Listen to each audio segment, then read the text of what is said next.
Well, hello and welcome to today's show. Today's show was really not planned in the schedule, but I had just finished pulling some Cat 6 and reestablishing my inside the house network after we moved, the where the router is in the home and we lost our wired connection. I prefer a wired connection. The algos apparently saw that I was looking at switches and gear and whatever, and they sent me a video that said, which is faster, Ethernet or Wi-Fi? And the guy came to the conclusion that Ethernet is. And that's not a bad conclusion, but it's a generalization. We'll talk about it right after we roll the intro. Well, let me ask you a question right off the bat before we go too much further, because I think this is like the crux of the whole situation. At least what bothers me. Which is bigger, a cat or a dog? Well, in our mind, we have a picture, but I mean, is it a Chihuahua and a Bengal tiger, in which case the cat is bigger? Or is it, an English Mastiff and, say, a little kitten, a little tabby kitten of some sort? So that's kind of what we're getting at. I don't know if you can necessarily say one is faster without actually comparing the apple, the specific apple, to the specific orange. All right, let's look over here at our main screen. We're going to look at the first question because Wi-Fi can be quite fast. Now, this little paragraph right here that I have pulled up, obviously it's going to depend on what type of cat or dog, but nowadays with Wi-Fi 6 being fairly old, we're already starting with Wi-Fi 7s. I see birthing persons boards that have Wi-Fi 7s, although I live out in the country and it took me till last year before we got off the DSL onto the fiber optics, where I could do gigabit and above. So I have Wi-Fi 6, it says by encoding, but I don't have the 6 gig frequency. I go 2.5 and 5. And we'll talk about frequency in just a second. So Wi-Fi 4 is going to be slower, just like USB 3 is slower than 4, and 4 is 5. And, you look at your PCIe, so each generation you go up significantly. Well, the basic we have here for Wi-Fi 6 is it says it can go almost 10 gigabits, and that's faster than my Ethernet runs. So I might think that my Wi-Fi 6 in my house, I live in the country, is going to be faster than, say, average. And maybe it's a little bit faster than average. But in reality, when I just do a file transfer, it's nowhere near that speed. It's nowhere near that speed. And I think it's largely because in my house, my Spectra, there is a lot going on. I have 3 different types of cameras set up, one of which constantly spools to the cloud and back. That's where it gets its AI. The AI is remote, it's not local. And I'm not a very techno type guy, but I've got another set of cameras, and I got a security system. They're off on the Wi-Fi. Thermostats on the Wi-Fi. I've got a few lights are on the Wi-Fi, lamps are on the Wi-Fi.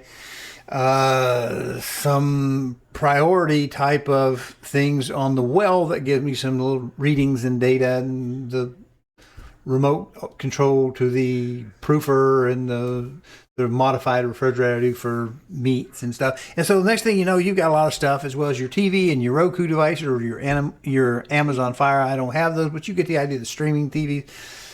Without thinking about it, you may have quite a loaded up Wi-Fi. And one of the things you can do is, if you have something that will do 5 gigahertz, is to get as much off of 2.5 onto the 5. And if you have 6 available, get them on the 6, where even your neighbors, if they're broadcasting, may not be in those bands. So you can decongest your band and get your speed up, even though you may not necessarily go to the different encoding techniques. You can just get them a little bit faster if you go to a less busy space, because the air is the air, and you don't own the air, and it's just whoever signal is the strongest, right? All right, let me interrupt you now because I want to point myself out this little bit of data. If we look at this I have pulled up right here. Let me zoom in a little bit more.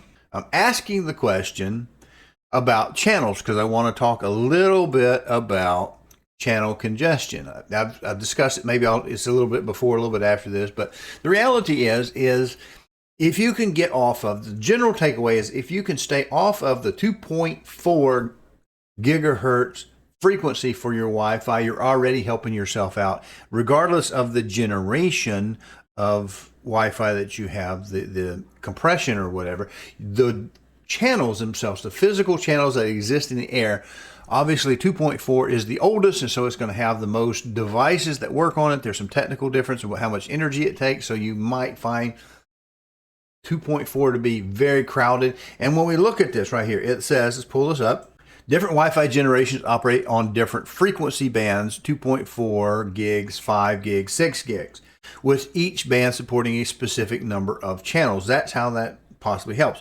Plus, 2.4 is going to propagate, probably, if I remember my theory, my wave theory, it's going to propagate a little bit longer and a little bit better than, say, 6 will, because 6 is going to be a shorter wavelength. 2.4 has 14 channels in total. Non-overlapping 20 megahertz channels, only 3 non-overlapping channels are available, typically 1, 6, and 11. So you want to make note of that. 1, 6, and 11. Those are non-overlapping. There are 14 overall, but if it's got to go do that channel switching thing as it seeks to find a less chattery channel, and if you're in an apartment complex, that's going to have something to do with it, or high-rise, it depends on signals and all that. It's just more noise is going to have more negotiation, and it's going to spend more time not actually talking at speed in a given segment, but trying to find a clear space to be heard. All right. So that's the old stuff. So try to stay off of the 2.4. 5 is better. I think it's going to be a little bit more range limited, because if the watts are the same, just because of the propagation, it's 5. It's going to be more line of sight. Here it says there are 20 megahertz channels. There are 24 non-overlapping 20 megahertz channels. 40 megahertz channels. You can also bond channels to create 12 overlapping 40 megahertz channel. That would be twice the bandwidth. Obviously, you see 20 megahertz to 40. 2 is half of 4. 80 megahertz, 60, 160 megahertz as we go with the 5 gigahertz band. Now, this is too technical for me to use and you to use, but it's a good idea that we want to stay away from the 2.4 and go to the 5 gig. And also the 6 gig, which my router won't do, has even better capability. You see, there's not going to be as many people on that 6 gigahertz, including me, because my router won't do it. So when you get there, you would have, out of 20 megahertz channels, right, 59 channels. That's different channels that are differentiable for your data route. So when it gets right down to it, again, this is one of those things that you can't necessarily say, Wi-Fi is better or worse. It's certainly cheaper to install. It's certainly more flexible to install. And if you're maybe in a short room where no walls are obstruction, you got good signal, and your walls are obstructing other people's signals, and you're on a high frequency, you may get some amazing bandwidth or transmission. In my case, I'm going to show you at the end. I do a test at nothing special about my house or my installation, but we'll look at it and see what do we actually get. So right before we look at Ethernet, I want to hit this one more time. So Wi-Fi 6, which is pretty common right now, is up to just about 10 gigabits per second, but practically you're probably around 600 megabits per second or 4.8 gigabits per second, somewhere in this range, of practical range or so Google says. Now the Ethernet depends on which Ethernet you have. They want to tell you right off the bat 10 megabits per second to 400 gigabits per second. That's a wide range. This is the old stuff, token ring, coax. We used to do around 10 base T or 10 megabits per speed. Pretty slow, but it was better than sneaker knitting it from one machine to the other. Then we had 10 base T. So this was sort of the 10 and the 10 and the 100, right? But Wi-Fi is probably going to be faster than these two in a lot of cases.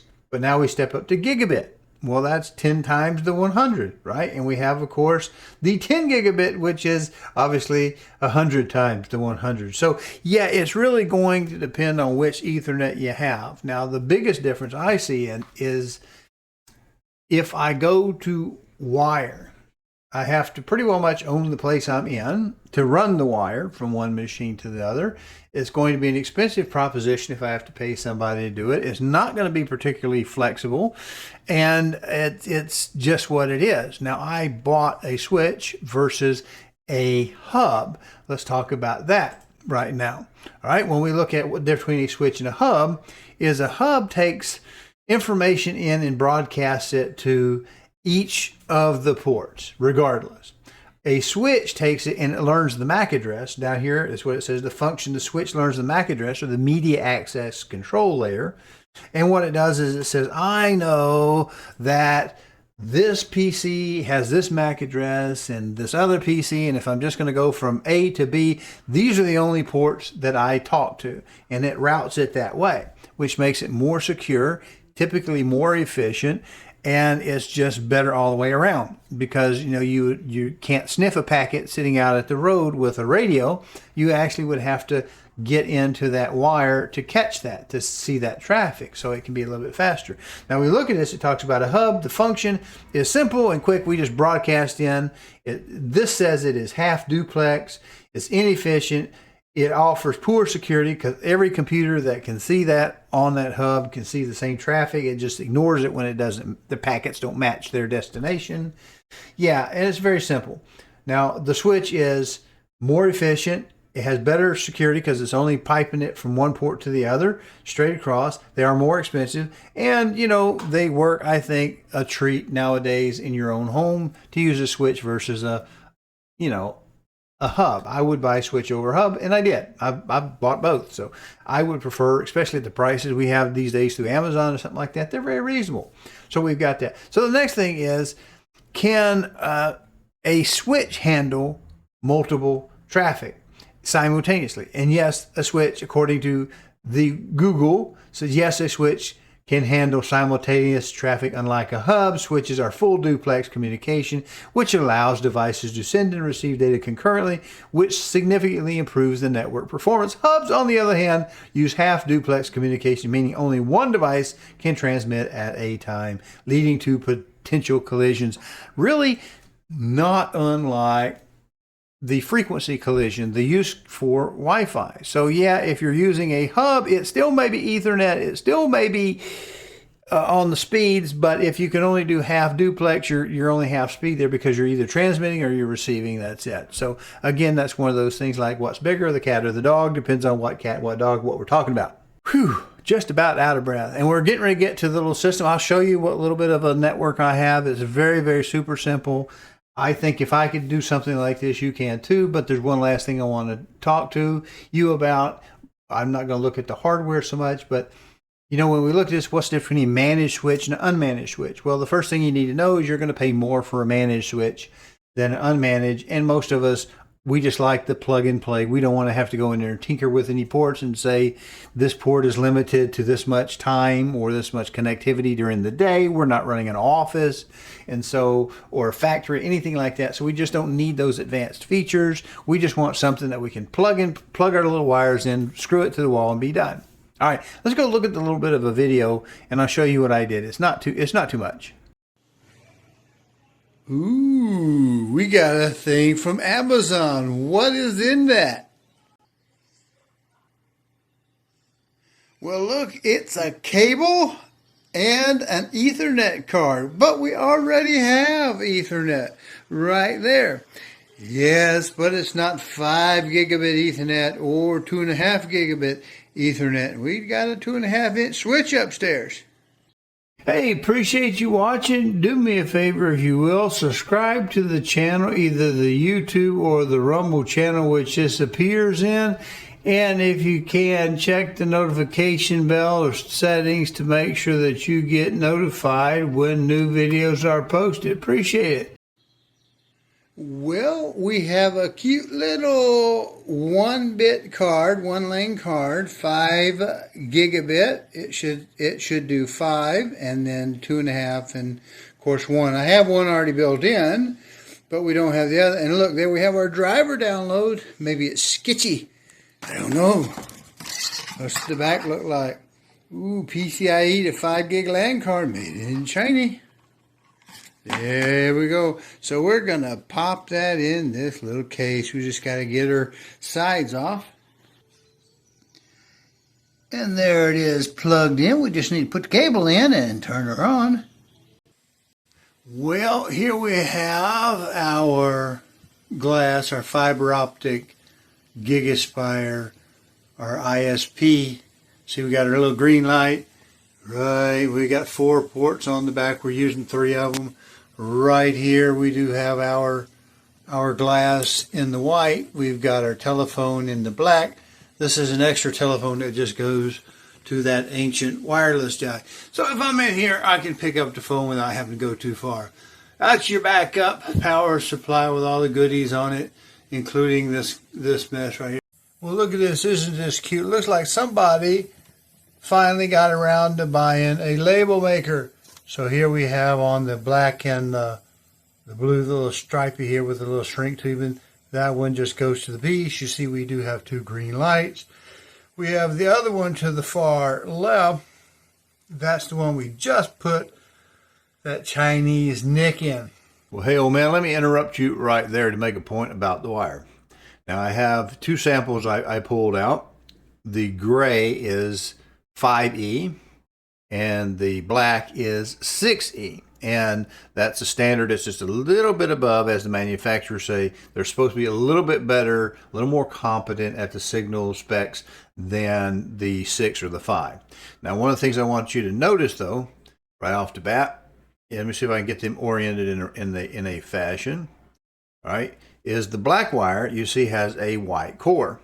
Let me hold it up toward the camera if I can do this. It's very unsophisticated, but we see how it works. Look how tight the blue and white are twisted on the 6E versus the 5E. All right, so this is twisted tighter per pair, and we have a core in it that we see right there that helps keep each twisted pair further apart, although it's not by a whole lot. It is not. If we look at the tail end of these two, we're going to see that for all intents and purposes, they are the same diameter. Pretty close to it. They feel the same. They feel identical. In fact, the gray feels a little bit thicker. I think it has a little bit higher quality jacket on it. This I got from the phone company, and this is I bought off Amazon, so it's cheap. But you see the difference. There's a different technical difference in the cable, and with a tighter twist and with more spacing between the pairs, I think it helps keep down crosstalk and keeps the bit rate up. Now, you will notice if you look at wire specs, they'll talk about what data rate they're good for certain distances. So anytime you need to remember this, 6 is better than 5, E's are better than no E's, and if we take shorter distance, shorter is better than longer. So that's about what we need to know about the cable, that it does make a difference. How well you terminate your ends will also have an effect on it, that sort of thing.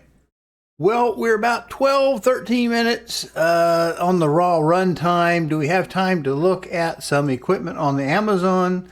And we can kind of talk about what my thoughts were at the time. Anyway, here we are, Amazon. All right, so here we are, Amazon. Here's an option, an 8-port, which I would have liked to had that. 5 gigabit, that's twice what I have, right? So it's good for maybe NAS and PC and Wi-Fi 7 router, because Wi-Fi 7 is faster than the 6. 5G adapter NIC, blah, blah, blah. But it's $200. Only sold 285. It's almost at my ratio of 80%. I want to see 80% 5-star when I try to buy something. That's kind of my base feeling, and I don't want any more than 5% on the rejects on the very bottom. Here's some other brand. I'm not really sure what it is, but it's only $82. It's cheaper than what I bought, but it says it's 10 in 100 base T unmanaged fast Ethernet. Okay, that's probably going to be pretty good, but you see we're not going to get even 1 gigabit out of that according to this. This is pretty slow old. So it's not a great price, just looking at it the way I'm seeing it. TP-Link, I'm not really sure about TP-Link. I used to buy TP-Link, and when we had the DSL, and I had about 2 or 3 of their little routers go about 2 years and quit on me, so I'm not big on them. But look, it's only $13. All right, we can go on down. We can see about how much stuff costs. I think I bought Netgear. I'm a little better believing in Netgear than I am some of these no-name brands. Bros Trend. That sounds awfully Chinese. It says 8-port, 2.5 gigabit, $64, about half what I gave for the one I bought. Well, for the pizza of existence, the pizza resistance, let's move this project, which is almost 5 gigabyte, from here, from the local machine, this machine using the Wi-Fi 6. Let's go ahead and ship it to the beast, and it should just ask us, do we want to make the copy We'll see how long. Yes, let's replace the destination. Let's see what kind of speed we get out of the Wi-Fi 6.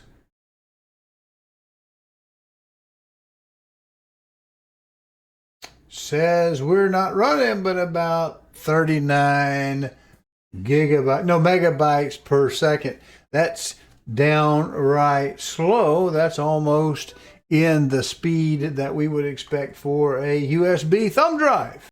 And we're just about to wind that up, and you can see it's been a little bit rocky on the Wi-Fi. So what do you say now we check it on the 1 gigabit Ethernet that's just going to the switch into the other computer? So it's just no collision, straight from this computer to the switch to the other computer. We'll repeat the procedure, and we'll replace the files, and we'll see if it's any faster. Well, already we're at 111, 100, somewhere around 100 megabits per second, even though this is a gigabit connection.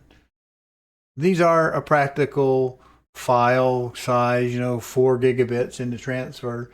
So yeah, maybe the theoretic speed could be much higher, like we saw the 10 gigs or 9.6 on the Wi-Fi 6. We don't see that in real life.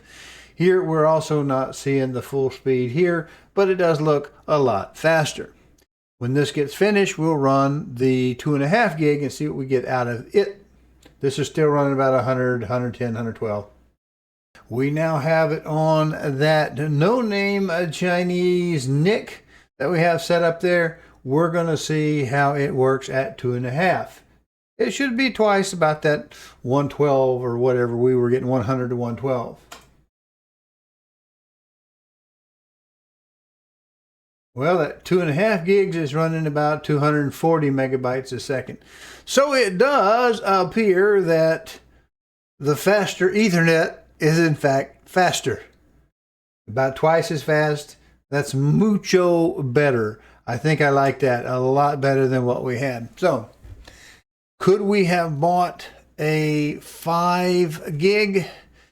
Kind of wish I had, but I hadn't seen any that I really trusted that were out there. There was a no-name that I didn't recognize. I don't know how good the product would be, and it was, twice as much for twice as fast, but they only had 250 purchases. So I decided to go with a little slower and stick with a brand that I know and that I have a little more confidence with. Hope this hadn't been too terribly long. I know it's not, my videos don't tend to be too short. Of course, I don't really necessarily hit you the highlights. I try to hit you some usable information.